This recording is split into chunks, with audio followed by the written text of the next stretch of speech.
वीना जैन 55 साल की एक नॉर्मल लेडी थी जो कि बॉम्बे के लालबाग इलाके में अपनी बेटी रिम्पल जैन के साथ एक चॉल में रहती थी।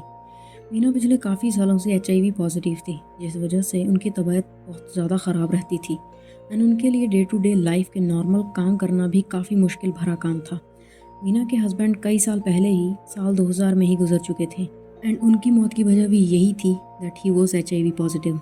अपने पति की मौत के बाद वीना को बहुत मुश्किलें आई क्योंकि उनकी बेटी अभी काफ़ी छोटी थी एंड उन्हें अकेले ही अब उसे पालना था और उसकी सारी ज़रूरतों को पूरा करना था। वो चाहती तो दूसरी शादी कर सकती थी, मगर अपनी बेटी के बारे में सोचकर उन्होंने ये ख्याल छोड़ दिया और ख़ुद को और अपनी बेटी को एक अच्छी लाइफ देने के लिए उन्होंने छोटी मोटी नौकरियां करना शुरू कर दिया।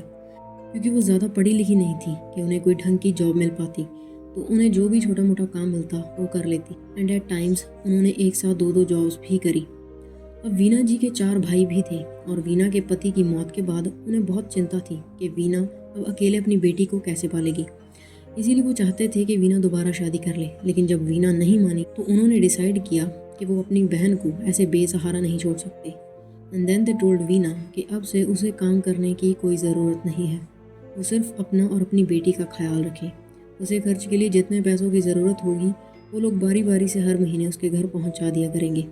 वीना अपने भाइयों पर बोझ नहीं बनना चाहती थी, उसे उनसे पैसे लेना ठीक नहीं लगा, लेकिन उसके भाइयों के बार बार कहने पर वो इस बात के लिए मान जाती है। अब वीना को काम करने की कोई ज़रूरत नहीं थी, उसके भाई हर महीने उसे बिना बोले खर्च के लिए पैसे भेज देते थे। वीना अब अपना पूरा ध्यान अपनी बेटी पर दे सकती थी, वो उसे एक बेटर लाइफ देना चाहती थी। इसीलिए वीना वो सब करती है जो भी उससे बन पड़ता है। उसने कभी भी इन पैसों में से अपने लिए कुछ नहीं लिया, इनफैक्ट उसने खुद के लिए कभी नए कपड़े तक नहीं खरीदे। वो अपनी भाभीयों की ही पुरानी साड़ियाँ पहनकर ज़िंदगी काट रही थी, बट रिम्पल को उसने हर वो चीज़ ला कर दी जिससे उसे कभी भी अपने पापा की कमी महसूस ना हो। तो कहने का मतलब ये था कि Veena Jain never lived for herself, उन्होंने हमेशा सिर्फ अपनी बेटी रिम्पल के बारे में ही सोचा। But on the other hand Veena ji की बेटी रिम्पल उनके बिल्कुल ऑपोजिट थी। वीना जी उसके लिए इतना सब कर रही थी, बट उसे तो अपनी मॉम की कोई परवाह ही नहीं थी। वो हमेशा उनसे झगड़ा करती, हमेशा उन पर चिल्लाती रहती, उन्हें बहुत बुरा भला बोलती। इनफैक्ट उनके बीमार होने पर भी उन्हें ये कहती कि उन्हें कोई बीमारी नहीं है, वो बस नौटंकी कर रही हैं। Actually Rimple was never satisfied with what she had, she always wanted more. But Veena ji उसकी हर डिमांड को पूरा नहीं कर सकती थी, because she had no means and majority of times यही चीज़ उनके बीच झगड़े का कारण होती। एंड ऐसे ही करके साल बीतने लगे, बट रिम्पल का behaviour towards her mom it just got worst. साल 2023 आ चुका था, रिम्पल वॉज नाउ 23 एंड उसकी मॉम भी अब काफ़ी ओल्ड हो चुकी थी। प्लस उनकी हेल्थ कंडीशंस के चलते she was unable to take care of herself. उन्हें अपने आप को संभालने के लिए भी किसी के सहारे की ज़रूरत पड़ती। अगर उन्हें बेड से उतरना होता या फिर सीढ़ियाँ चढ़नी उतरनी होती तो ये काम वो अकेले कर ही नहीं पाती, उन्हें रिम्पल ही ये सब करने में मदद करती। लेकिन रिम्पल को भी ये सब करना बिल्कुल भी पसंद नहीं था, क्योंकि उसके लिए उसकी माँ अब एक बोझ सा बन चुकी थी। लेकिन उसकी मजबूरी थी कि उसे उनकी हेल्प करनी पड़ती थी, क्योंकि अगर वो ऐसा ना करती तो उसके मामा जो पैसे उन्हें भेजते थे वो बंद हो जाते। इट्स क्रेजी कि रिम्पल 23 साल की हो चुकी थी एंड वो कोई काम नहीं कर रही थी। She was depended on her uncle's money.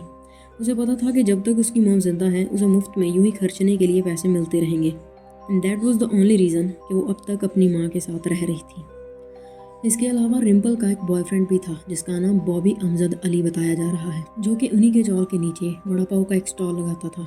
Rimple की मॉम को उनके इस रिश्ते से भी आपत्ति थी, बट फिर भी रिम्पल अपनी मॉम यानी अपने मामा के अगेंस्ट जाकर बॉबी से रिश्ता बनाए हुए थी। और इसी तरह से ये सब चल रहा था और तारीख आ जाती है 14 मार्च 2023। दरअसल वीना जी से पिछले काफ़ी टाइम से उनके भाइयों में से किसी की भी बात नहीं हो पा रही थी। इनफैक्ट जब वो 1-2 बार उनके घर भी गए तब भी उनकी वीना जी से मुलाकात नहीं हो पाई, तो या तो उस वक्त घर पे नहीं होती और या फिर अपने कमरे में सो रही होती, जैसा कि उन्हें रिम्पल बताती। तो 14 मार्च 2023 को वीना जी की भतीजी उनसे मिलने और उन्हें महीने के खर्च के पैसे देने के लिए उनके घर जाती है, और उसके काफ़ी बार वहाँ नॉक करने के बाद भी कोई भी दरवाज़ा खोलने नहीं आता। एंड काफ़ी देर वहाँ वेट करने के बाद फाइनली रिम्पल घर का दरवाज़ा खोलती है, बट वो बिल्कुल ही थोड़ा सा ही दरवाज़ा खोलती है जिससे कि वो उससे बात भी कर सके और वो लड़की घर के अंदर भी ना सके। वीना जी की भतीजी जब रिम्पल से वीना जी के बारे में पूछती है तो वो कहती है कि वो अभी दवाई खाकर अपने कमरे में आराम कर रही हैं। उस लड़की को रिम्पल का ये बिहेवियर काफ़ी वियर्ड लगता है, प्लस उसे उसकी कही हुई बातों पर भी डाउट हो रहा था। एंड एक और चीज़ जो उसे काफ़ी वियर्ड लगी वो ये कि जब रिम्पल ने घर का दरवाज़ा खोला था तो एकदम से घर के अंदर से काफ़ी तेज़ बदबू आ रही थी, विच वॉज अनबेरेबल। और इन सब चीज़ों के कारण उसे काफ़ी स्ट्रॉन्ग डाउट हो चुका था रिम्पल पर कि कुछ ना कुछ तो ज़रूर अजीब है यहाँ। एंड वो बिना देरी किए अपने पिता सुरेश पोरवाल को साथ लेकर काला चौकी पुलिस थाने पहुंच जाती है और वहां जाकर अपनी बुआ वीना जैन के मिसिंग होने की कंप्लेंट फाइल कर देती है। एंड इसी के साथ भी वो ये भी बताते हैं कि उन्हें वीना के गायब होने में उसकी बेटी रिम्पल पर ही शक है। पुलिस भी इस केस को सीरियसली लेती है एंड वो पूछताछ करने के लिए वीना जैन के घर पहुंच जाते हैं। बट रिम्पल अब और भी वियर्डली बिहेव कर रही थी। वो पुलिस वालों को भी घर के अंदर नहीं आने देती, तो पुलिस को ज़बरदस्ती उसके घर में दाखिल होना पड़ता है। एंड घर में जैसे ही वो लोग दाखिल होते हैं तो उन्हें एक अजीब सी बदबू आने लगती है। एंड वो बिना देरी किए घर को सर्च करना शुरू कर देते हैं। एंड इन नो टाइम उन्हें काफ़ी अनएक्सपेक्टेड चीज़ मिलती है।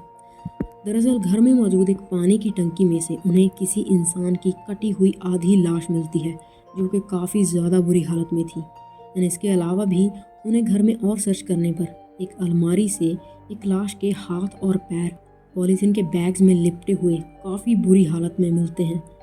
एंड ये सब काफ़ी था रिम्पल को अरेस्ट करने के लिए, because it was not clear कि ये लाश ज़रूर वीना जैन की ही है। और फोरेंसिक जांच के बाद ये चीज़ क्लियर हो जाती है कि ये लाश वाकई में वीना जैन की ही थी। लेकिन अब सवाल ये था कि आखिर एक बेटी अपनी माँ के साथ ऐसा कैसे कर सकती है, और ऐसा क्या हुआ था जिस वजह से रिम्पल ने इतना घिनौना काम किया। तो रिम्पल ने जो स्टोरी पुलिस को बताई वो ये कि उसने अपनी माँ का कत्ल नहीं किया था। दरअसल हुआ ये था कि 27 दिसंबर की सुबह जब वो अपनी माँ को चौल की सीढ़ियों से नीचे लेकर जा रही थी वॉशरूम जाने के लिए, तो तभी अचानक उनका बैलेंस बिगड़ा और वो सीढ़ियों से नीचे गिर गई और गिरने के बाद वो अनकॉन्शियस हो गई। दरअसल उनके सर पर काफ़ी गहरी चोट भी आई थी और ये सब देखकर रिम्पल काफ़ी ज़्यादा घबरा जाती है और डर जाती है कि अब सब लोग उसे ही इसके लिए जिम्मेदार मानेंगे। इसीलिए वो इस डर की वजह से ही ये डिसाइड करती है कि वो इस बारे में किसी को भी कुछ भी पता नहीं चलने देगी, और वो अपनी माँ को हॉस्पिटल ले जाने की बजाय उन्हें अपने बॉयफ्रेंड की मदद से वापस अपने घर ले जाती है और उन्हें उनके कमरे में लेटा देती है। थोड़ी देर के बाद जब वो दोबारा उन्हें चेक करती है तो शी रियलाइजेस कि हर मॉम वॉज नो मोर, वीना जी की मौत हो चुकी थी। एंड अब वो और भी ज़्यादा डर जाती है कि अगर किसी को भी ये पता चल गया कि उसकी माँ की जान उसकी वजह से गई है तो उसका क्या होगा। एंड इससे भी ज़्यादा उसे इस बात का डर था कि अब उसके मामा उन्हें जो पैसे भेजते हैं वो भी बंद कर देंगे, और यही सब सोच सोच कर उसका दिमाग ख़राब हो रहा था। एंड एंड में उसे इस चीज़ का बस एक ही सॉल्यूशन दिखा। वो सीधे बाज़ार जाती है और एक मार्बल कटर और तकरीबन 100 परफ्यूम की बोतलें और कुछ प्लास्टिक के बैग खरीद कर ले आती है, और घर आकर वो अगले 4-5 दिनों तक बैठकर अपनी माँ की लाश के टुकड़े करती है एंड उन्हें प्लास्टिक के बैग्स में कवर करके घर में ही अलग अलग हिस्सों में छुपा देती है। एंड उनके गलने पर आने वाली बदबू को रोकने के लिए वो घर में काफ़ी सारा परफ्यूम स्प्रे करती रहती है, और पिछले 2-2.5 महीने से तो वो एक बार भी अपने घर से बाहर नहीं निकली थी ताकि घर में फैली हुई ये स्मेल घर के बाहर ना आ सके। And it is horrible, how can she do that to her own mother. पता नहीं क्या हो गया है लोगों को, आए दिन ऐसी ही कहानियाँ सुनने को मिलती हैं। So yeah, this was our today's story. If you find it informative, please drop a like and you can check out our other videos as well. And you can also subscribe for more such content. And फिर मिलेंगे।